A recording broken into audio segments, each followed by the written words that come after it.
Goeiedag liewe luisteraars, ek groet u weer eens in hierdie oggend in die wonderskone naam van ons Here Jesus. En ek wil vanmôre met u 'n bietjie praat oor wonders en tekens. Ek praat 'n bietjie oor die seën daarvan, maar ook die gevare daarvan.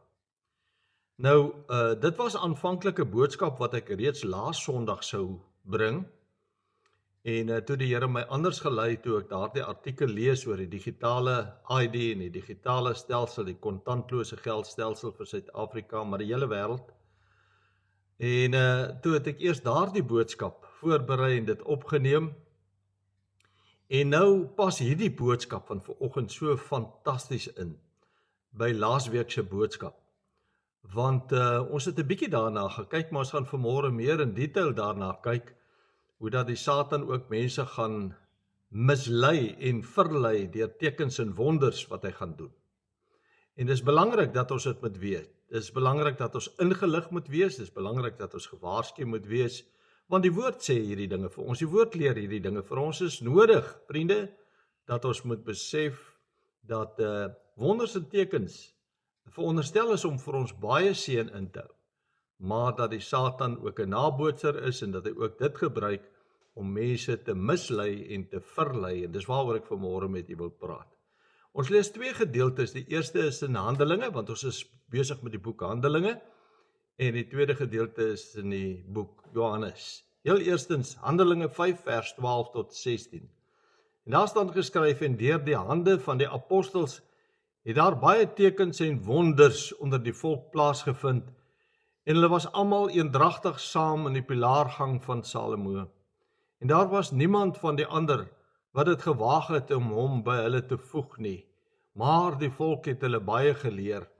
En daar is meer en meer gelowiges in die Here bygevoeg, menigtes van manne sowel as vroue, sodat hulle die siekes op die strate uitgedra en op bedde en draagbare gelê het, met die bedoeling dat as Petrus kom, al was dit net sy skaduwee op iemand van hulle sou val.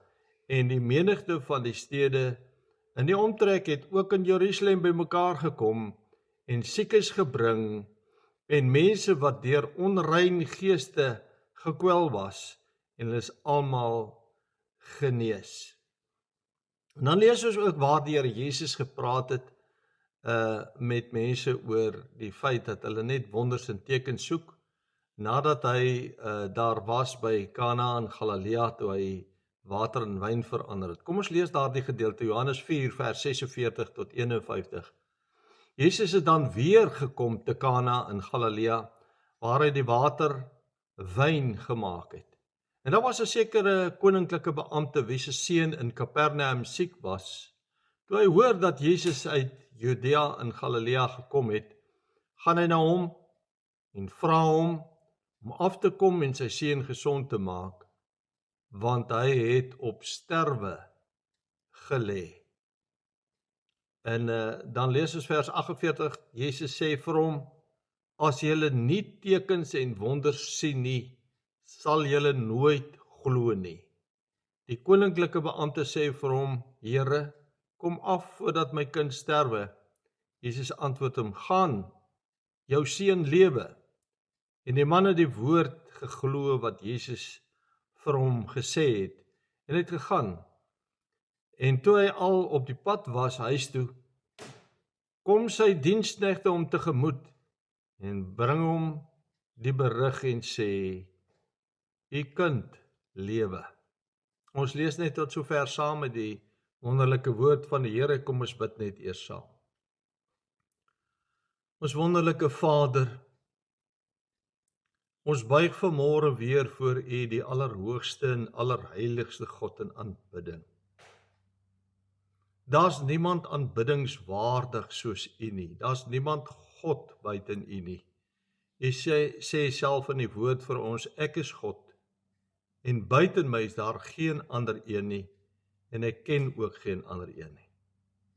Maar U leer ons dat U seun Jesus Christus ons middelaar en ons voorspraak tussen God en mens is. En daarom wil ons vanmôre in die naam van Jesus tot U genade troon nader. En as we vanmôre sê: Here, dankie. Dankie dat U woord vir ons weer eens daar is as 'n riglyn vir ons lewe. Die psalmdigter het geskryf, die woord is die lamp vir ons voet en die lig vir ons pad. Ons wil ons vanmôre in hierdie lig wil ons skaar. Ons wil wandel in die lig van u woord en daarom wil ons vra dat u woord aan ons sal openbaar. Ons praat oor iets baie kosbaar, wonders en tekens wat seën kan wees vir elkeen, maar ook wat 'n gevaar inhou vir die toekoms. Leer ons, Here, skud ons wakker, maak ons oë oop en help ons om versigtig te wees, maar om op u alleen as ons heiland te fokus. Dankie vir u woord en dankie vir die Heilige Gees wat ons lei en ons aanbid in Jesus se naam. Amen. Ek wil net weer enkele verse uit ons 2 geleesde gedeeltes van vanoggend aan die voorhou. Die eerste is natuurlik Handelinge 5 vers 12. Ons gedeelte wat ons gelees het in Handelinge 5 het so begin by vers 12. En deur die hande van die apostels het daar baie tekens en wonders onder die volk plaasgevind. Deur die hande van die apostels het daar baie tekens en wonders onder die volk plaasgevind. En dan lees ek ook vir die Johannes 4 vers 46 tot 51. Jy moet nou onthou, Jesus was by 'n vorige geleentheid in Kana toe hy water en wyn verander het. Baie mense het dit gesien, ander het dit net gehoor. So hulle het die wonderwerk wat Jesus gedoen het, gesien. En nou staan daar geskryf, Jesus het dan weer te Kana in Galilea gekom, waar hy die waterwyn gemaak het. En daar was 'n sekere koninklike beampte wie se seun in Kapernaum siek was. Toe hy hoor dat Jesus uit Judea en Galilea gekom het, gaan hy na hom en vra hom om af te kom en sy seun gesond te maak, want hy het op sterwe gelê. Nou dit, ek wil amper sê logies. Hy weet Jesus kan wonderwerke doen. En Jesus kan sy seun genees. Maar Jesus antwoord hom so, as julle nie tekens en wonders sien nie, sal julle nooit glo nie. En dit is tipies ons mense. Ons soek altyd tekens en wonders, om te kan glo. En daarom wil ek vanmôre met u praat oor die seën en die gevaar van wonders en tekens. Wonders hou vir ons seën in. Tekens ook, in baie gevalle. Maar daar's ook 'n gevaar daarin. En met die tyd waarin ons leef, is dit so belangrik om hieroor te praat. Nou ek het sommer net vir interessantheid het ek 'n bietjie gaan kyk hoeveel keer die woord wonders in die Bybel voorkom. En ek het gevind dit kom 59 maal alleen in die Ou Testament voor. Interessant, in die Ou Testament word daar 59 maal na wonders verwys. Maar in die Nuwe Testament kom die woord wonders en tekens elke keer saam voor. Ek het nou spesifiek gefokus op die woord wonders. En elke keer wanneer daar na wonders verwys word, dan word daar gepraat van wonders en tekens. En ons vind dit 16 maal in die Nuwe Testament. Maar die woord tekens kom in totaal 38 maal in die Nuwe Testament voor. Dit wil sê daar word 12 maal meer na tekens as na wonders verwys in die Nuwe Testament. Maar ek gaan 'n bietjie fokus op die verskil tussen wonders en tekens in die loop van die boodskap, alhoewel die twee woorde, wonders en tekens, nou verband hou met mekaar.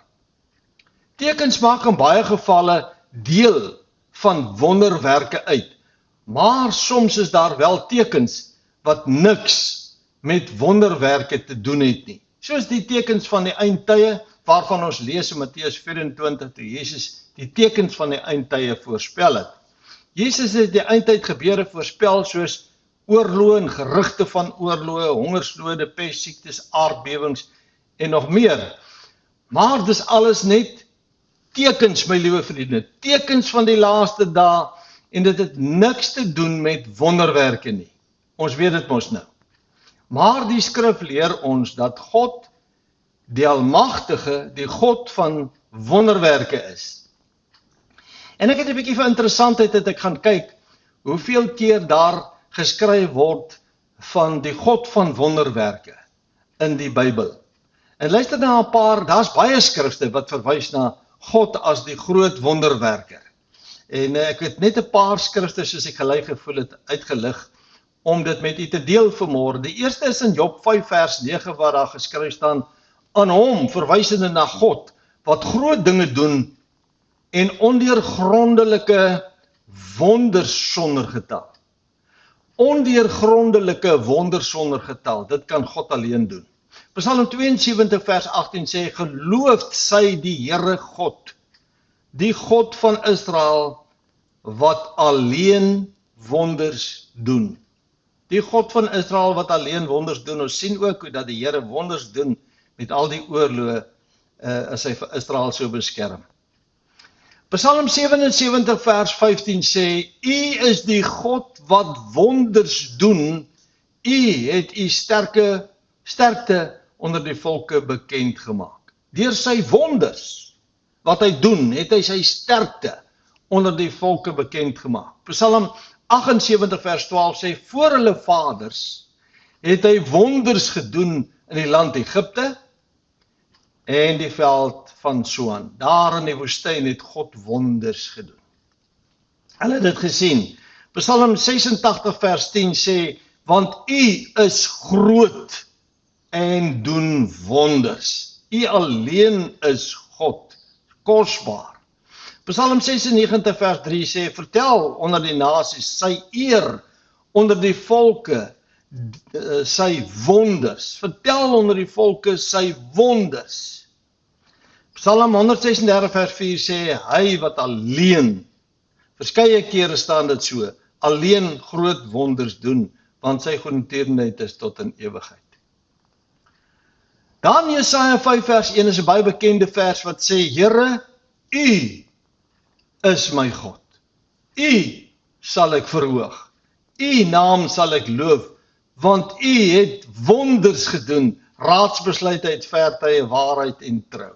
U het wonders gedoen. In my en jou lewe het God al wonders gedoen. Sien ons dit nog raak? Besef ons dit? En dan die laaste vers is Daniël 6 vers 28. Hy verlos en red en doen tekens en wonders in die hemel en op aarde. Is so waar. God doen soveel wonders. Hy wat Daniël uit die mag van die leeu's verlos het. Dis net God, die God van wonders, wat Daniël uit die mag van die leeu's verlos het. Maar vriende, ons vergeet ook so maklik, ons beleef wonders in ons eie lewe. Ek het soveel wonders al in my lewe ervaar, wat God gedoen het, want God is die God van wonders, en dan vergeet ons dit so baie. En dan twyfel ons ook in sy almag, omdat ons vergeet. En daarom Psalm 87 vers 11 staan, om ons te herinner aan hulle, hy sê, en hulle het sy dade vergeet. Hy praat met Israel en sy wonders wat hy hulle laat sien het. Baie keer sien ons die wonderwerke van God, maar ons vergeet dit. Maar vriende, eerstens sien ons, wonders en tekens is veronderstel om vir almal tot 'n seën te wees vir wie God dit bedoel het. God het sekere wonderwerke vir jou en vir my bedoel, en vir baie ander mense bedoel, tot 'n seën. Wanneer hy iemand genees, is daardie wonderwerk tot 'n seën vir daardie mense, vir wie hy daardie genesing geskenk het. Ek lees weer vir u Handelinge 5 vers 12 tot 16, en daar staan geskryf, en deur die hande van die apostels het daar baie tekens en wonders onder die volk plaasgevind. En hulle was almal eendragtig saam in die pilaargang van Salomo, en daar was niemand van die ander wat dit gewaag het om hom by hulle te voeg nie. Met ander woorde, die buitemense wat nie deel was van die gereddes, van die volgelinge van Jesus nie, het nie gewaag om hulle as deel van die Christene by te voeg nie. Maar die volk het hulle baie geëer.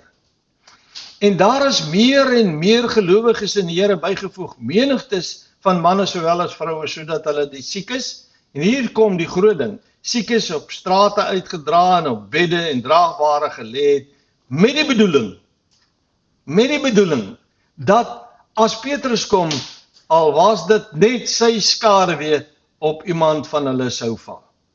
Hulle het die wonders beleef, hulle het die wonderwerke van die Here se genesingskrag ervaar en beleef.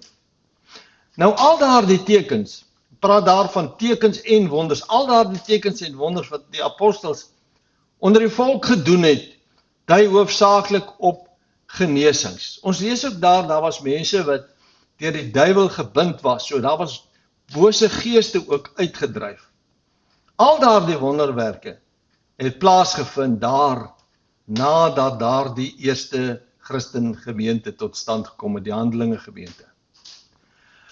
Maar die tekens waarna in hierdie skrif verwys word, want daar word gepraat van tekens en wonders, die tekens waarna hier verwys word, dui op die handoplegging, wanneer hulle vir siekes gebid het. So hulle het dit van die begin af so gedoen, hulle het vir mense hande opgelê en vir hulle gebid, dat die Here hulle moet aanraak en dat die Here hulle moet genees. Dit was vir hulle teken. En die feit dat hulle dan ook vir die siekes gebid het, en dinge soos die skaduwee van Petrus, as net die skaduwee van Petrus op daardie siekes geval het, dan is hulle genees. En dis tekens, vriende, daardie teken, die skaduwee van Petrus val op mense, en hulle word gesond. En dan ook, onder andere, toe Petrus, die verlamde man daar by die tempel, aan die hand gegryp het, en hom opgetrek het en beveel het om op te staan in die naam van Jesus Christus die Nasareëner. Hy sê, goud en silwer het ek nie. Hy vat hom in die hand, dis 'n teken. Hy rig hom op, hy sê vir hom in die naam van Jesus Christus, die Nasareëner, staan op en loop. Maar ek dink nie dat ons onsself werklik kan indink, vriende, tot watter mate van seën dit was vir elkeen wat genesing ontvang het nie. Of vir elkeen wat deur van duiwels bevry is nie. Maar ook diegene wat hierdie kragtige, goddelike wonderwerke voor hulle oë gesien het. Dit was vir hulle almal 'n groot geloofsseën, want dit het hulle geloof versterk om voor hulle oë te sien hoe Petrus net verbystap by mense. Sy skaduwee val selfs op hulle en dan word hulle gesond. Of hy lê hulle die hande op en hy bid vir hulle. Wonderwerke het plaasgevind, vriende. Ek sou dit so graag wou beleef. Maar dit moes vir hulle geloof soveel beteken het. Dit moes hulle geloof versterk het en daarom was dit vir hulle tot seën. Daardie eerste Handelinge gemeente wat 'n klomp nuwe bekeerlinge ingehou het. Mense wie se geloof in Christus nog jonk was en hulle het onlangs tot bekering gekom, maar hierdie wonderwerke het hulle geloof versterk. En dis die seën wat wonderwerke vir hulle ingehou het. Die woord leer ons ook dat God die Vader sy seun Jesus Christus na hierdie wêreld gestuur het om vir elkeen van ons tot 'n seën te wees. Hoor wat ek vir julle sê, God die Vader stuur sy seun na hierdie wêreld om vir elkeen van ons tot 'n seën te wees. En kan jy sê, Jesus het al gekom vir u tot 'n seën. Ons lees dit in Handelinge 3 vers 26. Om redding of saligheid in Christus Jesus te ontvang is 'n seën van die Here. Om te sê, ek het my bekeer, Jesus het my siel uit genade gered, hy het my verlos, hy het my vrygemaak en vrygespreek van my sonde. Dis 'n seën van die Here, my liewe vriende. Hoor wat sê Paulus in Romeine 15 vers 29. Daar staan geskryf, en ek weet dat as ek na julle toe kom, ek met die volle seën van die evangelie van Christus sal kom. Hoor wat sê hy? Hy sê, ek kom na julle toe in die naam van Jesus, en ek bring die seën van Jesus saam. Want wanneer ek die evangelie met julle gaan deel, dan kom ek met die seën van Christus na julle toe. Om bevry te word van die bose en demoniese magte in die naam van Christus, is 'n seën van die Here.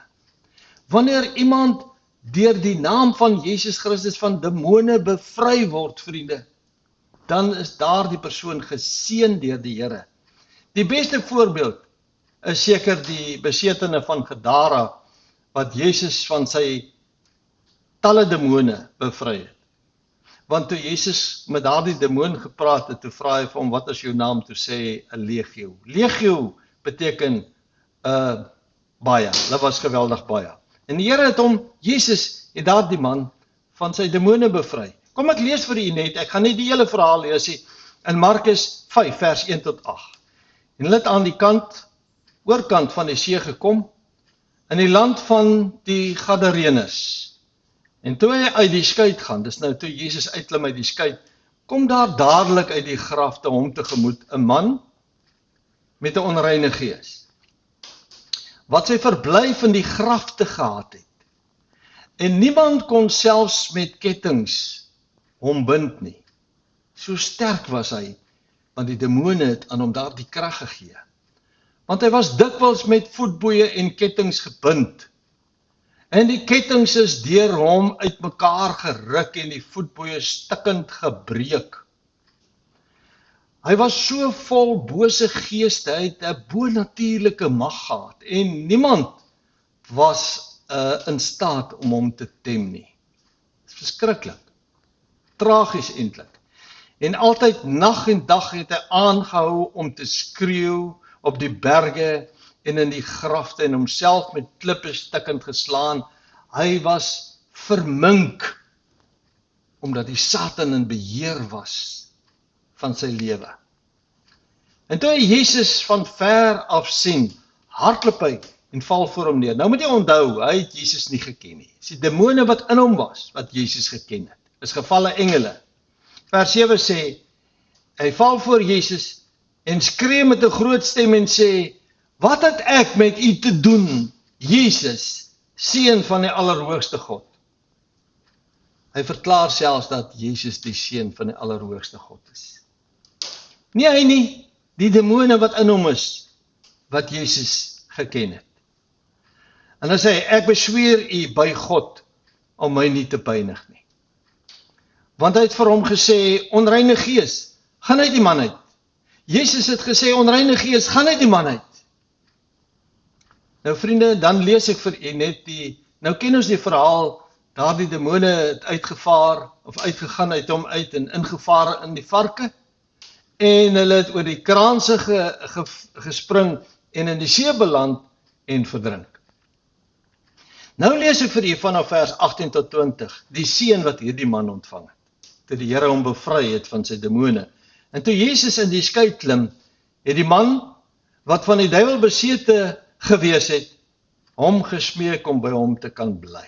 Maar Jesus het hom dit nie toegelaat nie, maar vir hom gesê, gaan na jou huis, na jou mense toe, en vertel hulle watter groot dinge die Here aan jou gedoen het, en dat hy jou barmhartig was. Gaan vertel watter seën het jy ontvang, dat jy bevry is van hierdie demone. En hy het weggegaan en in Decapolis begin verkondig watter groot dinge Jesus aan hom gedoen het, en almal was verwonderd. Hulle was verwonderd, want dit is 'n wonderwerk wat in hierdie man se lewe plaasgevind het. Jesus het hom van 'n legio van demone bevry. Vriende, om genesing te ontvang in die wonderbare genesingskrag van Christus is 'n seën van die Here. Hoor mooi wat ek sê.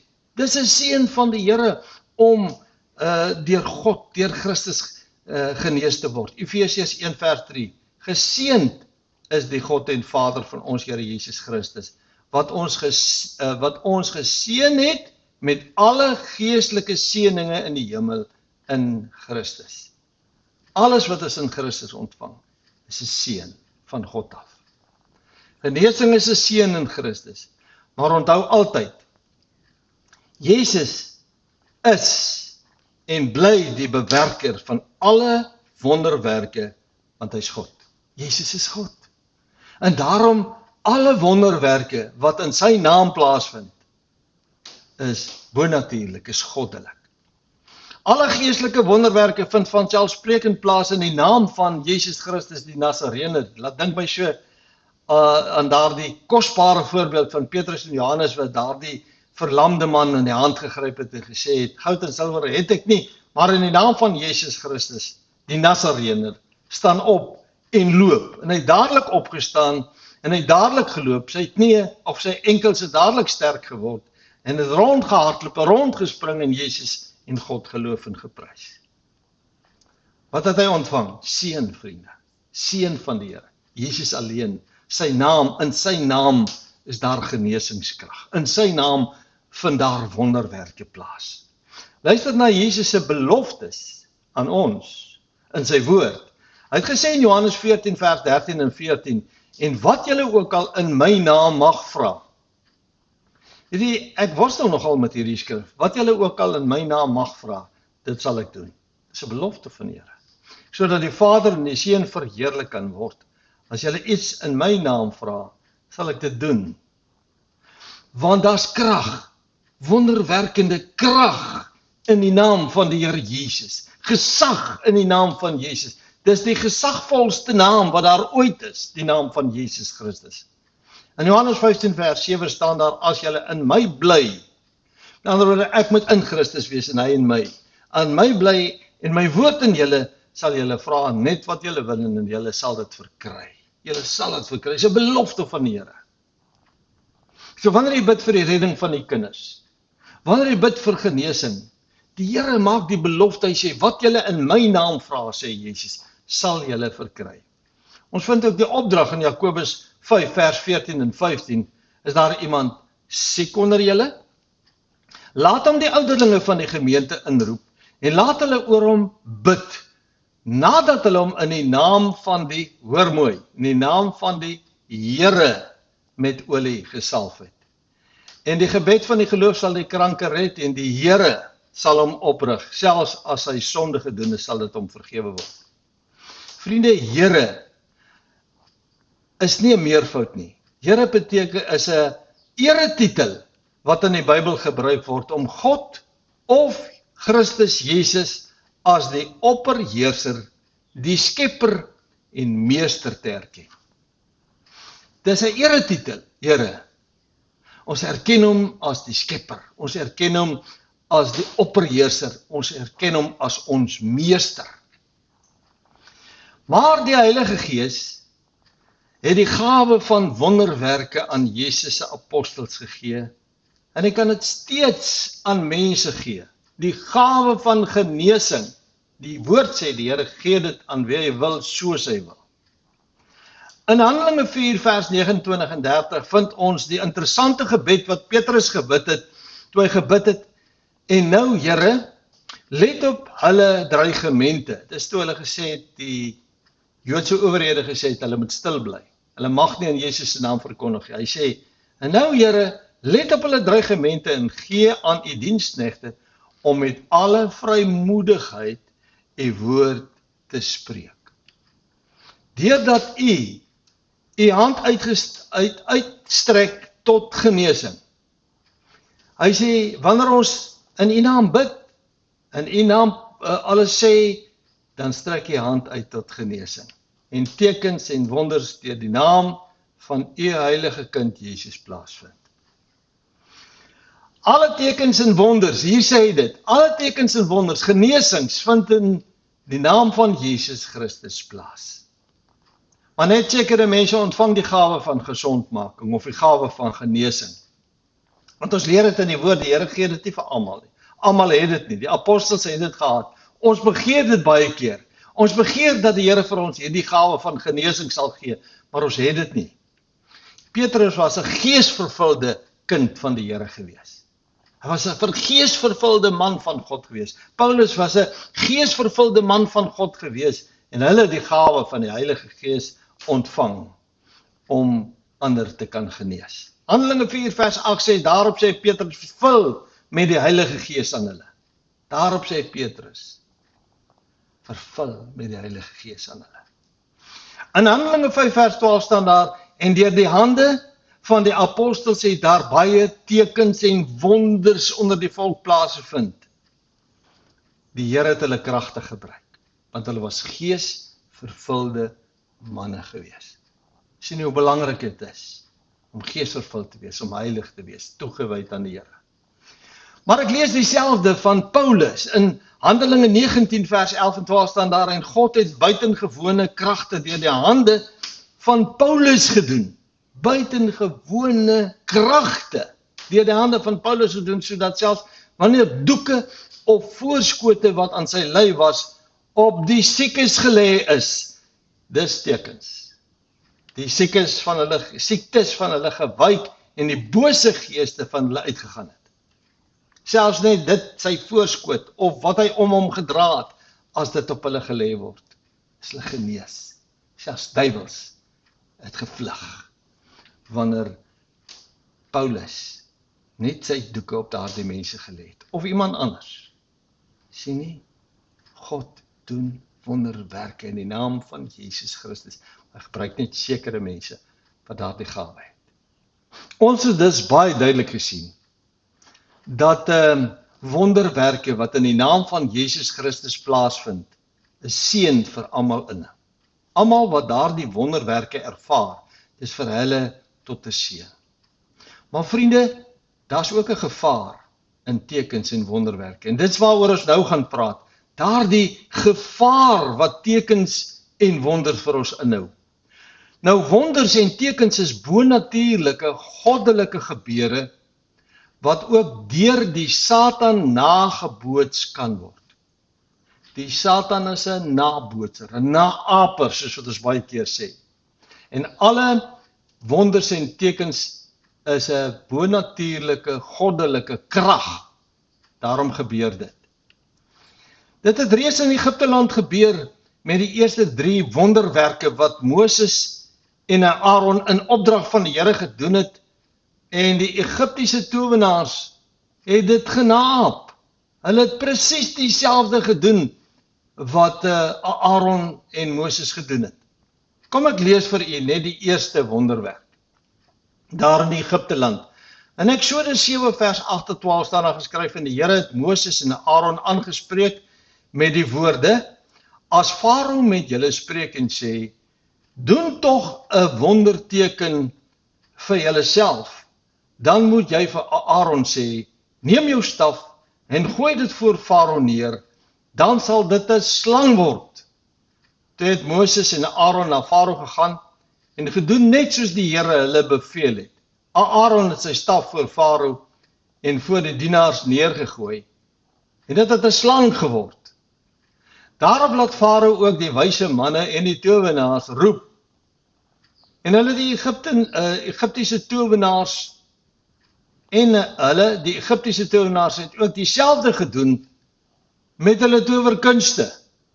Elkeen gooi sy staf neer en hulle word slange.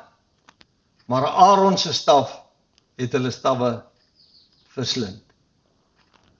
Nou vriende, dis baie interessant as ons daarna kyk. Hulle het dieselfde gedoen. Hy gooi sy staf op die grond, word 'n slang. Hulle gooi ook hulle staf op die grond neer. Maar God gee dat Aaron se slang of sy staf die ander stawwe opvreed. En dan die tweede wonderwerk was die paddas.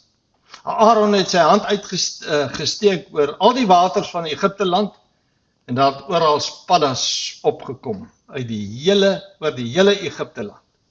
Vanuit die waters het al hierdie paddas opgekom. En toe het die towenaars ook dieselfde gedoen. Die derde wonderwerk was toe Aaron sy staf uitgesteek en die stof van die aarde geslaan het, en daar muskiete oor die hele Egipte land opgekom het. Die towenaars van Egipte land het weer eens dieselfde gedoen. Nou dink jy vriende dat die Satan sy mag verloor het? Nee, nooit nie. Nooit, hy het beslis nie sy mag verloor nie. Hy gaan in die laaste dae nog baie mense mislei met sy wonders en sy tekens. En dis waarteen Jesus ons waarsku, of gewaarsku het in Johannes 4 vers 46 tot 48. En ek wil dit weer vir u lees, toe hy weer in Kana in Galilea gekom het, waar hy die water wyn gemaak het. En daar was 'n sekere koninklike beampte wie se seun in Kapernaum siek was. Toe hy hoor dat Jesus uit Judea in Galilea gekom het, gaan hy na hom en vra hom om af te kom en sy seun gesond te maak, want hy het op sterwe gelê. En Jesus het hom so geantwoord. Hy sê, as julle nie, en dis die gevaar, as julle nie tekens en wonders sien nie, julle nooit glo nie. En weet jy vriende, die Satan het hierdie ding gesnap. As julle nie tekens en wonders sien nie, sal julle nooit glo nie. Wat sê hy vir ons? Hy sê, die Satan gaan dit gebruik, tekens en wonderwerke, omdat mense dan sal glo en hom sal volg. Die Satan weet ook, daarom gaan hy mense in die laaste dae mislei deur tekens en wonders wat hy voor mense se oë gaan doen. Hy gaan baie mense mislei. Hy gaan miljoene mense mislei. Miljoene gaan agter hom aanloop deur tekens en wonders wat hy doen. Maar eerstens moet ons onthou, Jesus het ons gewaarsku teen valse Christusse en valse profete wat mense in die laaste dae sal verlei deur groot tekens en wonders te doen. Valse profete. Weet jy, daar was op 'n stadium so 'n groot groep in Toronto wat die Toronto, soos ons gesê het, die Toronto Blessing beoefen het. Hulle het op mense geblaas en val mense om. En dit was wonderwerke wat hulle gedoen het. Mense kon nie verstaan nie, maar eintlik was dit bose geeste wat so gewerk het, en nie Christus nie, want Christus werk nie so, die mense val nie op hulle rug, en vrouens val so dat alles ontbloot is nie. Nee, verseker nie.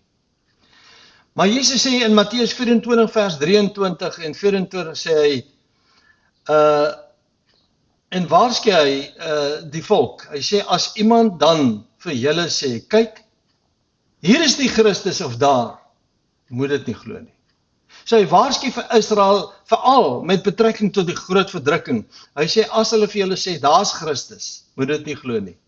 Die Jode is tans besig met 'n fees waar hulle bid vir die koms van Jesus Christus, hulle koning en Messias. En die Satan gaan dit misbruik. Vers 24 sê, want daar sal valse Christusse en valse profete opstaan as die woorde van Jesus, en hulle sal groot tekens en wonders doen, om as dit moontlik was ook die uitverkorenes te mislei.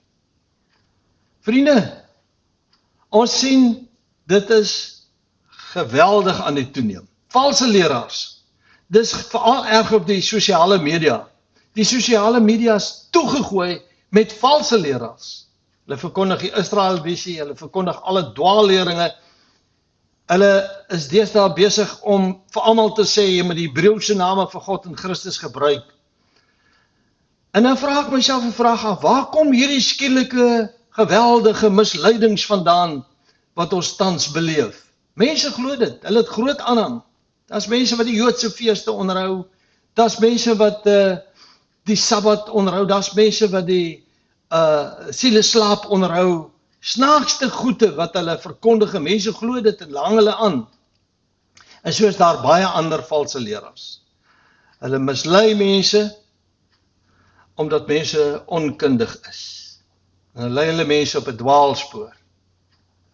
As mense nou al val, vir al hierdie valse leraars en valse profete, dan gaan dit mos baie erger wees in die laaste dae, as die Satan en die Antichrist en die valse profeet, mense mislei met tekens en wonders.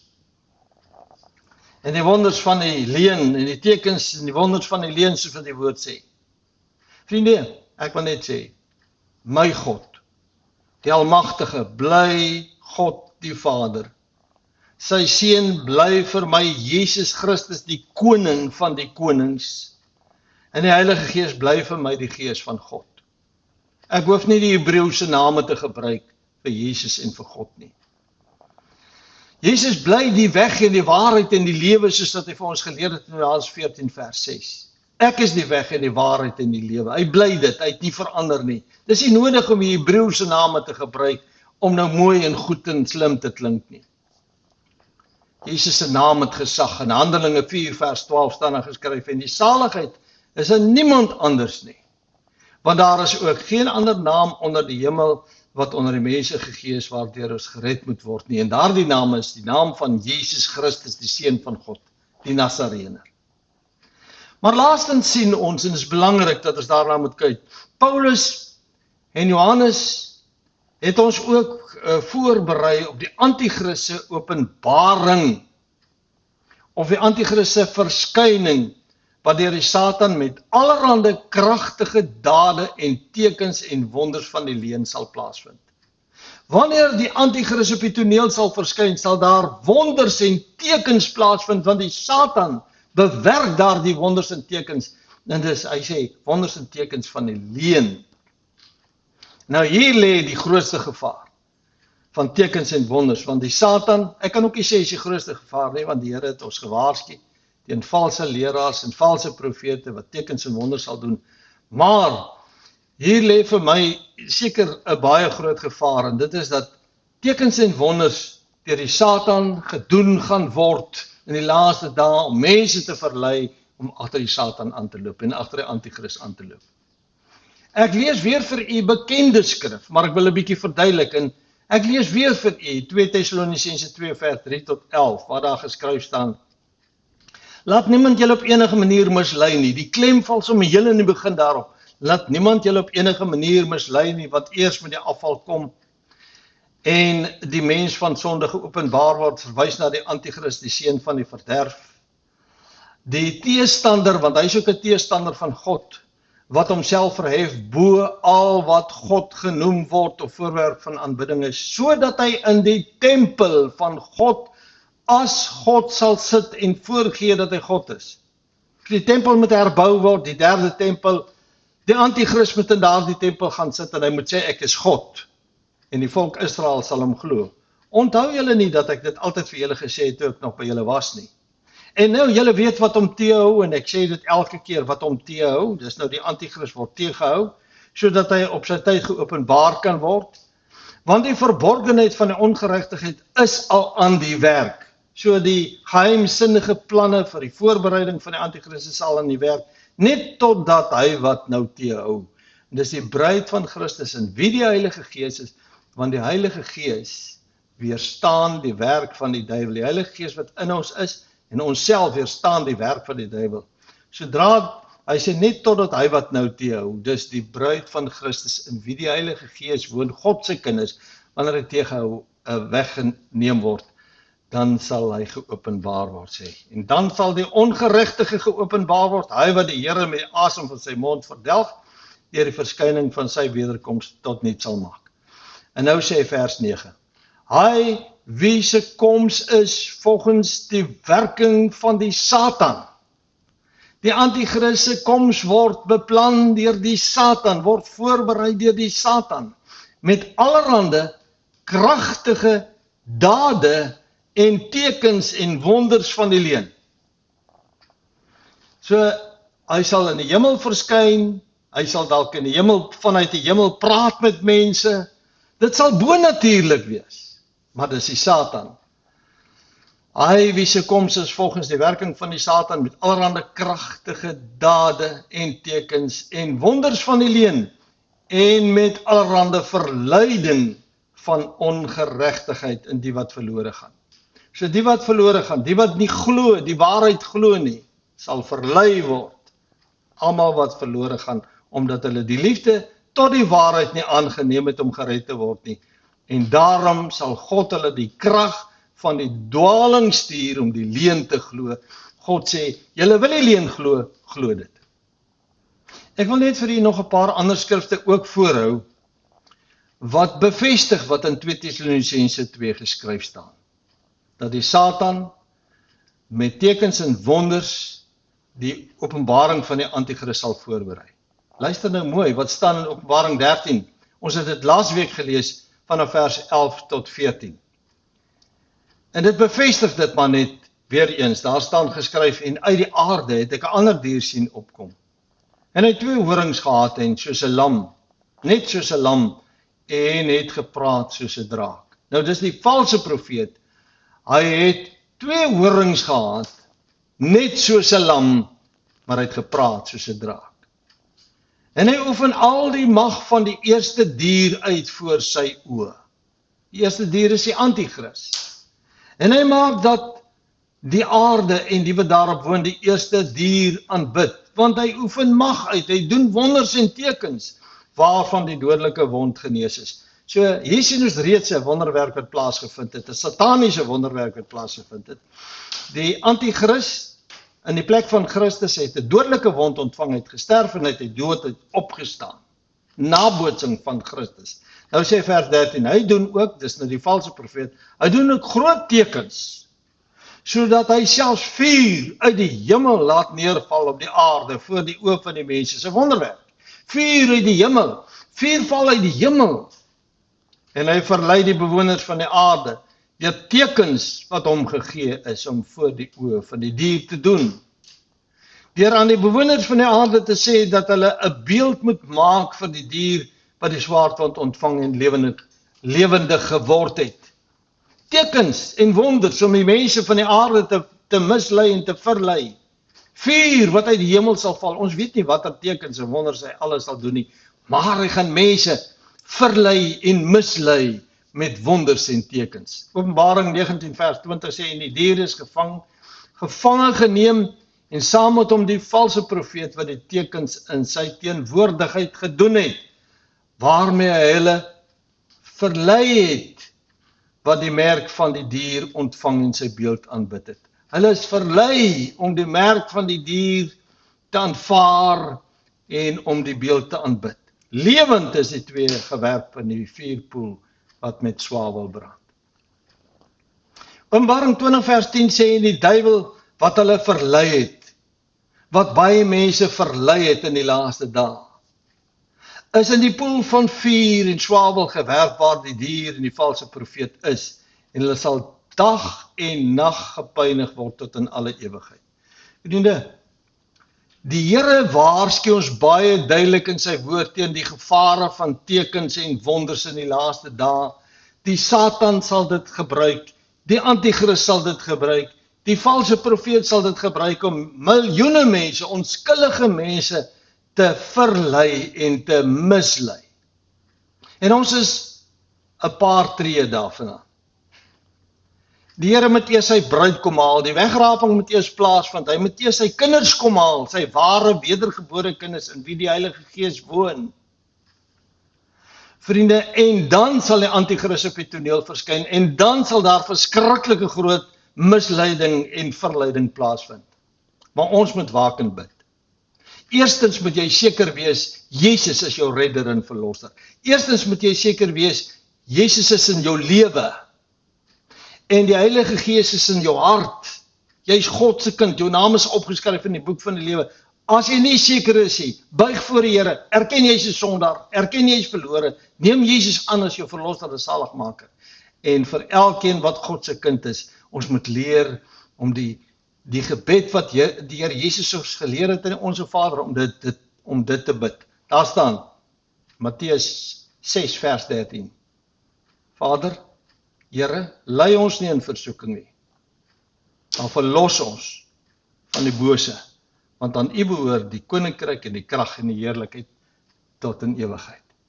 Here, bewaar ons van die bose, verlos ons van die bose, hou ons in die holte van U hand, beskerm ons, bewaar ons, help ons om nie deur die Satan verlei en mislei te word nie.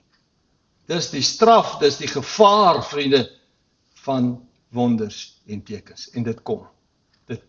U moet gereed wees. Maak gereed, maak reg met Jesus. Maak reg met Jesus. Maak seker jy is sy kind. Buig voor die Here. Amen. Kom ons bid saam.